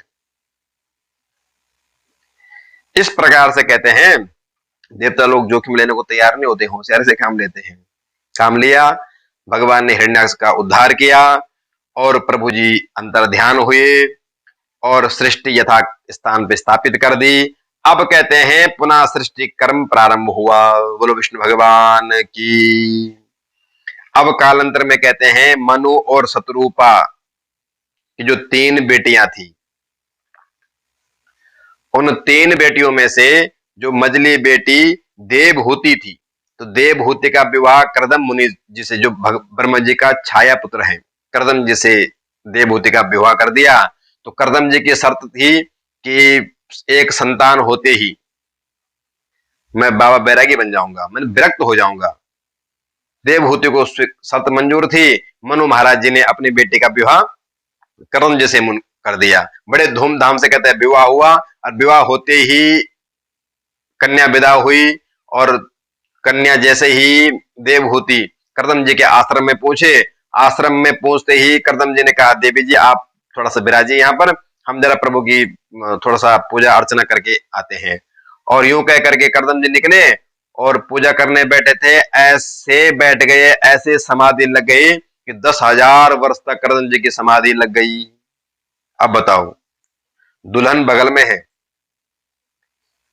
अभी अभी शादी हुई, और करदम जी की इधर समाधि। कहते ऐसी समाधि लगी, 10,000 वर्ष तक समाधि लग गई। जब समाधि लगी तो देवहूति जी ने कोई भी आग्रह नहीं किया और चुपचाप से उनकी सेवा करती गई, करती गई, करती गई, धीरे धीरे करके बुढ़ापा जर्जर अवस्था में भी आ गई। अब एक दिन कहते हैं जब करदम जी की समाधि खुली, देखा सामने एक कुबड़ी सी बुढ़ी सी पंखा सेवा में लगी है। तो करदम जी ने पूछा, देवी जी आप कौन? तब देवहूति ने कहा कि महाराज याद करो, आपका मेरा विवाह हुआ था, मेरा नाम देवहूति है। तब करदम जी को होश आए, ओहो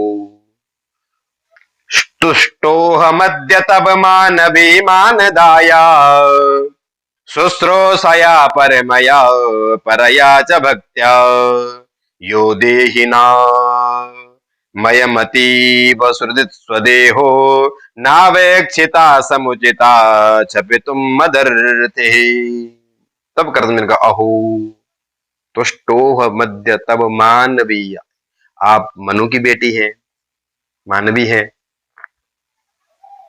कर्दम जी ने कहा, देवी जी मुझे क्षमा करें, मैं तो समाधि ऐसी लग गई, मैं तो सब भूल भाल गया, और मेरी सेवा करते कर धन्य हैं आप, मेरी सेवा करते करते आपकी ये दशा हो गई। बड़ी छेल छबीले बनकर मेरे घर में आई थी, आश्रम में पधारी थी, और आपकी ये दशा। तुरंत कर्दम जी ने हाथ में जल लिया और कहते हैं एक कामत विमान प्रकट कर दिया अपने तब्बल से। कामत विमान की ऐसा विमान बनाया कि जो बिना पेट्रोल डीजल के चलता है। लोग कहते हैं प्राय हमारी संस्कृति में क्या था, हमारी संस्कृति क्या है, कहाँ है, कैसी है, तो ये संस्कृति हमारी।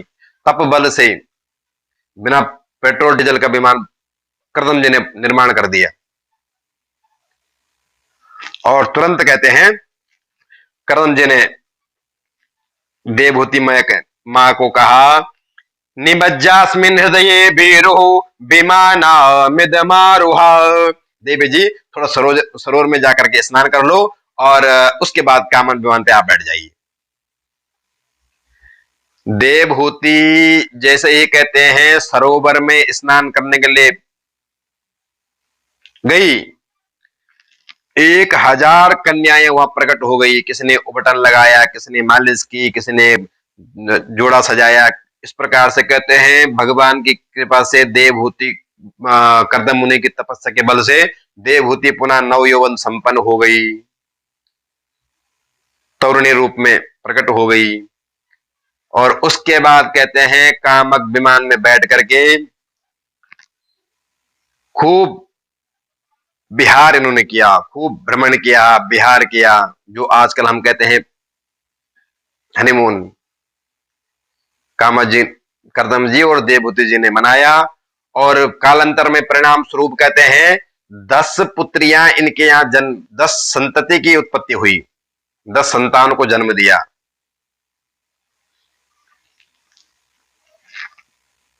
दस संतान, ये अरुंधति, अनुसूया, कला, ख्याति, शांति, क्रिया, हविर्भू, इस प्रकार से 10 संतानों की उत्पत्ति हो गई। कर्दम जी ने कहा, देवी जी अब हम चले। देवहूति ने कहा, महाराज कहां जाने की सोच रहे हैं? कर्दम जी ने कहा, देवी जी आप वो वचन याद करो, मैंने आपसे वादा किया था, शर्त थी कि एक संतान होते ही मैं बाबा बन जाऊंगा, यहाँ तो 10 संतान हो गई। तो देवहूति ने कहा, महाराज एक संतान वादा तो किया था, लेकिन 10 हो गई, अब 10 की जवाबदारी कौन निभाएगा? और ये कन्या संतति है, समय आने पर इनका विवाह होगा, ये अपने घर को चले जाएंगे, तो मैं किसके सारे जीऊंगी? तब कर्दम जी को याद आया, ओहो जब भगवत देवहूति ने कहा, महाराज एक पुत्र भी हो जाता। तब कर्दम जी को याद आया, देवी आपने खूब याद दिलाई है, मेरे प्रभु ने मेरे से कहा था, कर्दम जी आप विवाह करो, मैं आपका बालक बन करके प्रकट होऊंगा, बालक बन के आऊंगा। कर्दम जी ने जाने का आग्रह त्याग दिया, और पुनः कहते हैं साहसम स्वांस कलयः त्वद्वीरेण महामुने तव क्षेत्रे देवहूत्यां प्रणेसे तत्व संहितः। पुनः देवहूति गर्भवती हुई, और कालांतर में इनके यहां जो है माखित्तु राजपुत्रिथ्या मात्मानं प्रत्यनिंदिता भगवास्तेक्षरो गर्भ दुरात्मा संप्रयच्छते।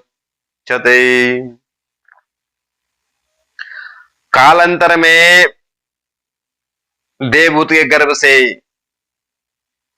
भगवान कपिल प्रकट हो गए। बोलो कपिल भगवान की। कपिल भगवान प्रकट हुए, ये सूचना ब्रह्म जी को मिली। देव समुदाय ब्रह्म जी अपने 10 बेटों के साथ में है, गंधर्व लोग समस्त परिकर सभी कपिल भगवान के स्वागत सत्कार के लिए, दर्शनार्थ के लिए आ रहे थे। देवता लोग भी आ रहे हैं, ब्रह्म जी भी आ रहे हैं। तो ब्रह्म जी आए अपने 9 पुत्रों को लेकर के। 9 पुत्रों को क्यों?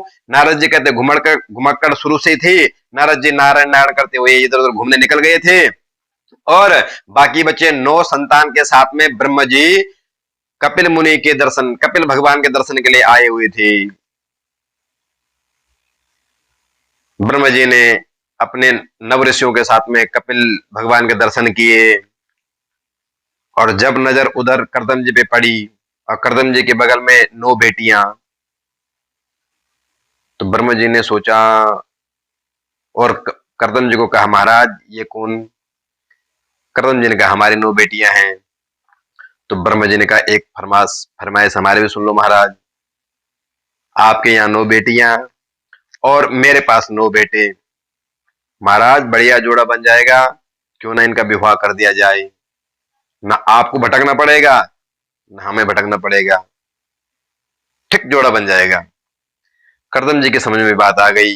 देवहूति ने भी हाँ में इशारा दे दिया। तो कहते हैं तुरंत नव ऋषियों का विवाह करदम जी की 9 पुत्रियों के साथ में संपन्न होने लगा। कहते हैं कला देवी के विवाह मरीचि मुनि के साथ में हुआ, अनसुया का विवाह अत्रि के साथ में, अरुंधति का विवाह वशिष्ठ के साथ में, ख्याति का विवाह भृगु जी से, शांति का विवाह अथर्व मुनि से, क्रिया का विवाह क्रतु से, हबिर्भू का विवाह पुलस्त से। इस प्रकार से जो है 9 ऋषियों के साथ में 9 कन्याओं का विवाह हो गया। अब करदम जी ने कहा देवहूति जी से, देवी कन्याओं का विवाह हो गया है, बेटा का जन्म हो गया है, अब अपने राम चले, अब वो शर्त याद करो। इस बार कहते हैं देवहूति ने करदम जी को नहीं रोका, और करदम जी तो निकल पड़े तीर्थयाटन के लिए, समाधि कहीं कंदराओं में जाकर समाधि लगाने लगे। और इधर देवहूति पहले 9 कन्या घर में थी, बड़ी चहल पहल रहती थी। अब 9 कन्या जा चुकी हैं, कपिल भगवान जब देखो समाधिस्थ बैठे रहते हैं, तो देवहूति चिंतित रहने लगी। जहां प्रसन्नता घर में थी, अब सब एकांत सा सोना सोना सा घर लगने लगा। एक दिन कहते हैं देवहूति जी कपिल भगवान के पास में आई और कहा, बेटा एक बात बताओ, जितने सुख मैंने भोगे हैं, निर्विण्णा नितराम भूमन न सदिंद्रिय तरसनात् येन संभाव्यमानेन प्रपन्नाधम तम प्रभु। येन संभाव्यमानेन, देवहूति कहती है कि बेटे जितने सुख मैंने भोगे हैं, कामक विमान पे चराचर ब्रह्मांड संसार को घूम डाला, काम विमान, कामना करो और वही पहुंचा देते हैं। जहां की कामना हो, मन में जहां की कामना है विमान वही। तो और इतने सुख मैंने भोगे हैं, संसार की स्त्रियां कल्पना भी नहीं करती। ये न संभाव्य माने ना, संभावना भी कल्पना भी नहीं कर सकती है। जो सुख मैंने भोगे हैं उसकी कल्पना नहीं कर सकती है। परंतु उसके बाद भी बेटे ना जाने क्यों मेरी आत्मा अतृप्त सी,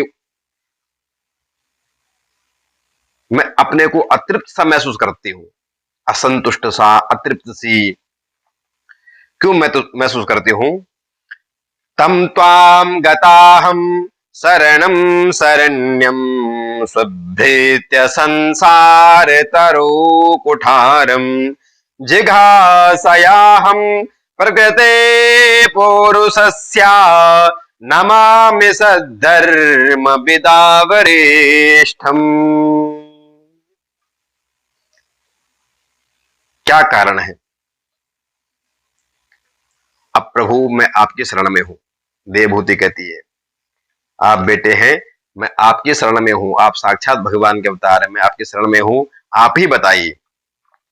तब कहते हैं कपिल भगवान ने 8 अध्यायों में, इसको कपिलाष्टाध्यायी के नाम से भी जाना जाता है, 8 अध्यायों में एक अद्भुत सांख्य योग का उपदेश मां देवहूति को दिया। कपिल भगवान कहते हैं मां विश्व सुख तो अपूर्ण है और अतृप्त अतृप्त महसूस तभी होता है क्योंकि आपने अभी जो पूर्ण है पूर्ण से अपना कनेक्शन नहीं जोड़ा है, तो तब तक अपूर्ण अपूर्ण ही आपको नजर आएगा। पूर्ण होना चाहते हैं तो उस परिपूर्ण से आप कनेक्शन जोड़ो। परिपूर्ण कौन है? पूर्णमदः पूर्णमिदं पूर्णात् पूर्णमुदच्यते पूर्णस्याः पूर्णमादाय पूर्णमेवावशिष्यते। उस परिपूर्ण परमात्मा से जो पूर्ण मदा पूर्ण मिदम, पूर्ण होने पे भी पूर्ण से भी पूर्ण निकाला जाता है, फिर भी वो पूर्ण ही बचता है। उस पूर्ण से आपने अभी अपने को नहीं जोड़ा है, कनेक्शन नहीं जोड़ा है। आप तृप्त होना चाहती हैं, सुखी होना चाहती हैं, तो परमात्मा से कनेक्शन जोड़िए, इस मन को उसमें रमाइए। मन एक ही है, इधर घुमा दिया तो संसार का ताला खुल गया। भौतिक सुखों का सुख नहीं है, वो दुख बन जाते हैं। चाबी एक ही है, इधर घुमा लिया तो परमात्मा से। वो आप पे डिपेंड करता है भाई, इस मन को जिस ओर आप ले जाओगे। बीड़ी वाले के दोस्ती करे तो बीड़ी पिलाना सिखाएगा, तंबाकू वाले दोस्ती करो तंबाकू पिलाना सिखाएगा, चोर की दोस्ती करो चोरी करना सिखाएगा। तो उसी प्रकार से मां आप प्रसन्न होना चाहते हैं तो अपने मन, आप संतों का संग करो। संत आपको भगवान की महिमा में आपको रमा देंगे। संग करो। तो तब देवहूति मां कहा कि बेटा फिर संत की पहचान क्या है? किस संत की आप बात कर रहे हैं? कैसे पहचानेंगे ये संत हैं? आजकल आप देख रहे हैं 10 ये दो नाम तो नहीं लूंगा, लेकिन ऐसे संत हैं कि माया छोड़ो, क्या करें हमें दे दो। आप क्या करोगे? हम आश्रम का निर्माण करेंगे। फिर क्या करोगे? अयासियां करेंगे, फिर जल जाएंगे। तो देवहूति मां क्यों कंडीशन आई, क्यों ये समस्या आई कि हमने पहचाना नहीं पहले संत। देवहूति मां कहती है कि बेटा पहले ये बता संत किसे कहते हैं, कैसे पहचानेंगे? कहीं हम गलत के चक्कर में बताए ना, नकली के चक्कर में पढ़ने असली मान करके भी प्रताप भानु राजा था, डूबा था, और असली को नकली परीक्षित ने माना था तो भी डूबा था। तो सही को सही कैसे, नकली को नकली और असली को असली कैसे पहचाने, और संतों की पहचान क्या है, पहले आप ये बताइए। तब कपिल भगवान संत के कुछ लक्षण बताते हैं, 5 लक्षण खास करके संत के बताते हैं। तितिक्षवा कारुणिका सुहृदः सर्वदेहिना अजात शत्रवा शांतः साधवा साधुभूषणः। तितिक्षवा पहला लक्षण है संत का, शांतशील, सहनशील। कारुणिका सुहृदः, किसी ने धक्का मार दिया तो दुखी नहीं, किसी ने माला पहना दी तो प्रसन्न नहीं। तो संत स्व में स्थित हैं, स्व में स्थित ही संत। हम स्व में नहीं, हम दूसरों, हमारे सुख दुख की चाबी दूसरों के हाथ में है। एक ने माला पहना दी तो हम गदगद हो, एक ने धक्का अपमानित कर दिया तो दुखी हो गए। संत को फर्क नहीं पड़ता माला पहनाओ या धक्का मारो, संत तो स्व में स्थित है। कारुणिका सुहृदः सर्वदेहिना सिय राममय सब जग जाने। कैसन संत का कोई अजात शत्रु, कोई शत्रु नहीं होता है। सिय राममय सब जग जाने, संत संपूर्ण चराचर जगत को ही राममय मानता है। और कैसन करें विरोध, विरोध किसका करें? ये है संत के लक्षण। यदि संत दुखी होता है दूसरों को दुखी देख करके और दूसरों को प्रसन्न देख करके, उसका मन भी प्रसन्न हो जाते हैं। ये है संत के लक्षण।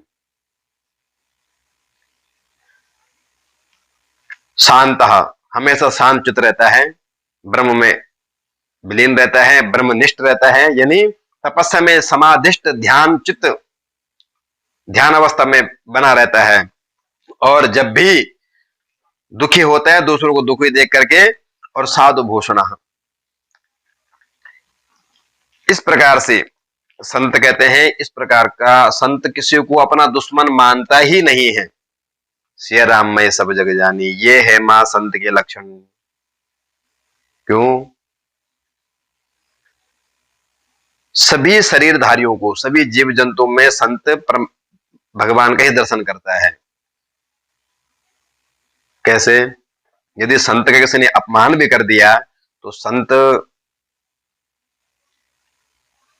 उसका पतन नहीं होने दे, तब भी नहीं। आप कल्पना कीजिएगा, प्रसंग भी आते हैं, चाहे वो दुर्वासा मुनि हो, चाहे श्रृंगी हो, समीक मुनि जी के बेटे जिन्होंने परीक्षित को शराब दिया है। संतों ने किसी को शराब भी दिया है, क्रोध भी किया है, तो उसका पतन होने के लिए नहीं है, उसका उद्धार करने के लिए। संतों ने जिसको भी शराब दिया है, जिसपे भी कुपित हुए हैं, बदले में उनको भगवान जरूर मिले हैं। संत ने ही भगवंत को, ज्ञान के भाषा समझते हो आप, तो ज्ञान की भाषा से संत भगवान से मिला देते हैं अपनी वाणी से। यदि आप क्रोध की भाषा समझते हो तो क्रोध करते हैं, श्राप देते हैं, तो भगवान को ही मिलाते हैं, तो बदले में उद्धार ही करते हैं। यह है संत की परिभाषा। संत ने आज तक किसी का पतन नहीं किया है। तो संत सबको संपूर्ण चराचर देहधारी में भगवान को ही मानते हैं। जैसे कहते हैं हमारे अनेक अंग हैं, आंख है, कान है, जीभ है, दांत है, नाक है। अब दांतों ने जीभ को काट दिया अचानक। अब देखो ना, भोजन करते करते अचानक जीभ कट गई और आप बड़ी दुखी हो गई। किसी ने पूछा क्यों भाई, क्यों मुंह लटका हुआ है, क्यों दुखी है? आपने कह दिया भाई हमारे दांतों ने हमारे जीभ को काट दिया, उस पीड़ा से मैं दुखी हूं।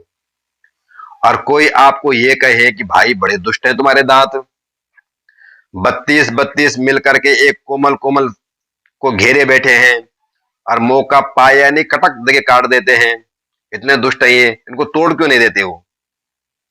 अब सोचो, करोगे? क्यों? आपको पता है मैं जीव का दर्द तो हो ही रहा है, यदि इसके कहने से दांत भी तोड़ दिया तो दांतों का दर्द भी हमें ही होगा। तो संत भी सिया राम में सब जग जानी, ऐसे ही संत सभी जीवधारियों में परमात्मा के दर्शन करते हैं। किसी को पीड़ा दे दी तो अपने राम को होगी, किसी को दुख पहुंचाया तो अपने राम को होगा, इसलिए किसी को पीड़ा दुख नहीं देते हैं। ये है संतों के लक्षण।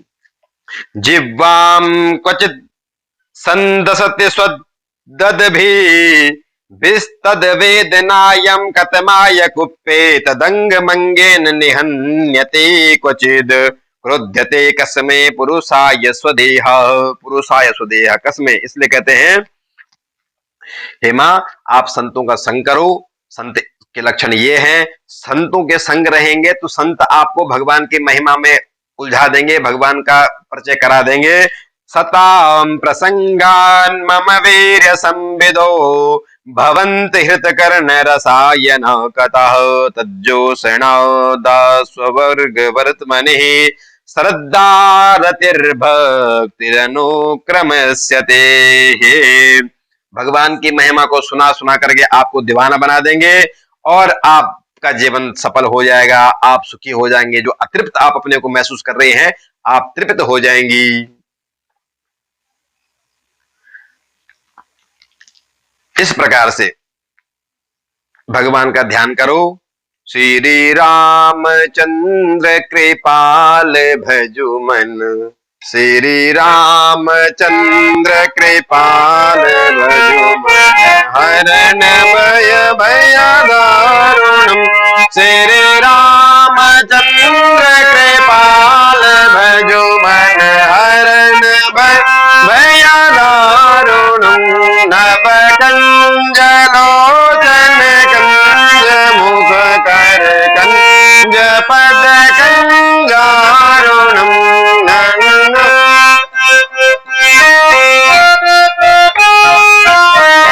इस प्रकार से मां आप पहले तो संतों का संग करो, भगवान की महिमा को सुनो और उसके बाद भगवान का ध्यान करो। श्री राम भगवान के किस प्रकार का, भगवान के चरणों का ध्यान करो जहां पर शंख चिन्ह अलंकृत हैं और भगवान का स्वरूप है नव कंज लोचन कंज मुख कर कमल के समान। कमल की उपमा क्यों दी है? ब्रह्मा जी कहते हैं सबको मैंने बनाया, कमल मैंने नहीं बनाया, कमल भगवान ने बनाया है और कमल से मैं बना हूं, इसलिए जो है कमल की उपमा से भगवान को संबोधित किया है। भगवान के कोमल कोमल कमल के समान चरण का ध्यान करना शुरू करो और प्रसन्नचित्त होकर के भगवान के वियोग में इतना रो कि जो आप भाई कोई खारा पानी है, आप लोटे में खारा पानी है, आप गंगा जल भरना चाहते हो तो लोटे को खाली करना पड़ेगा कि नहीं, तब जाके गंगा जल भरोगे। उसी प्रकार से जो हमारे हृदय में संसार का जो खारा खारा तो चिपका बैठा हुआ है, तो भगवान के वियोग में असुरपात करते करते वो सारा खारा पानी निकाल दो, और तब जाके परमात्मा के स्नेह निर्मल जल पुलकित होंगे। और इस प्रकार से आप भक्ति करो। अब भगवान देवहूति ने कहा, बेटा फिर ये भक्तों यदि भक्ति करनी है, ध्यान करना है, तो ये भक्त कितने प्रकार के होते हैं? तो कपिल जी ने कहा, मां भक्त खास करके 4 प्रकार के हैं, 3 प्रकार के मध्यम, उत्तम, साधारण। साधारण, मध्यम, उत्तम, 3 प्रकार के भक्त तो ये हैं जो मंदिरों में मानते हैं, वो साधारण भक्त हैं। जो मंदिर के अलावा संत वृंद में भगवान का दर्शन करते हैं, वो मध्यम कोटि के भक्त हैं। जो सियारामय सब जग जाने, जो सब जीव जंतु चराचर ब्रह्मांड में भगवान के दर्शन करते हैं, वो उत्तम कोटि के भक्त हैं, 3 कोटि का। लेकिन कपिल भगवान ने कहा, एक भक्त और होता है जो भक्ति तो करता है लेकिन बदले में कुछ नहीं चाहिए, कोई याचना नहीं करता है, ये चौथा नंबर का भक्त है। भगवान ही चाहिए, भगवान देना भी चाहे तो लेता नहीं है। भगवान कहते हैं, ये भक्त मेरे को सभी भक्तों में से प्रिय है। न यथा में प्रियतमः आत्मयो न शंकरः न च संकर्षणो न श्रीर नैवात्मा च यथा भवान। उतना प्यारा मुझे शंकर जी भी नहीं है, ब्रह्मा जी भी नहीं है, अपनी अर्धांगिनी लक्ष्मी जी भी नहीं है, जितना प्रिय मुझे अनन्य भक्त हैं। अनन्य भक्त मैंने बिना निश्चल भक्त, जिसे कोई याचना ही नहीं है, कोई कामना ही नहीं है, वो भक्त मुझे सर्व प्रिय है। तो इस प्रकार से कहते हैं कि हे मां, ये संसार तो दुख तंत्र है। गृहेषु कूट धर्मेषु दुख तंत्रे स्वतंत्रितः कुर्वन्त्या दुख प्रतीकारम सुखवन मन्यते गृही। संसार दुख तंत्र है, यहां से चित्त को हटाओ, परमात्मा में लगाओ और भगवान का भजन करो। क्योंकि संसार तो इसी प्रकार से, बेटा भगवान की कृपा से जन्म होता है, भगवान के दर्शन वो करता है, जन्म लेने के बाद संसार में आता है, भगवान से कामना करता है कि प्रभु आपके भजन करेंगे, फिर भूल भाल जाता है, फिर मेरा अपना पराया सब संसार को समझता है, पुराना भान भूल जाता है। तो ये संसार तो इसी प्रकार से चक्र चौरासी में फिर पुनरपि जननम पुनरपि मरणम वो जीव लग जाता है।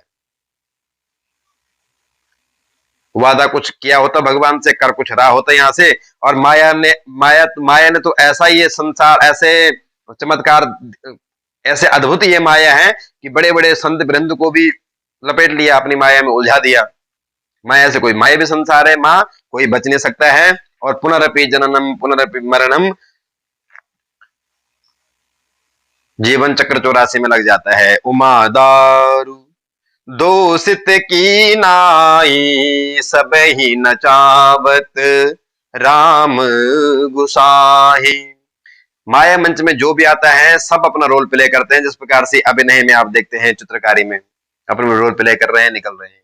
तो उसी प्रकार से कहते हैं, सूत्रधार कोई और है, नचाने वाला तो कोई और है। माया ये सबको नचा रही है, गोविंद सबको नचा रहे हैं, और चक्र 84 में जीव पुनः लग जाता है। इसलिए हे मां, यदि आप तृप्त होना चाहते हैं तो प्रभु की शरण में जाइए।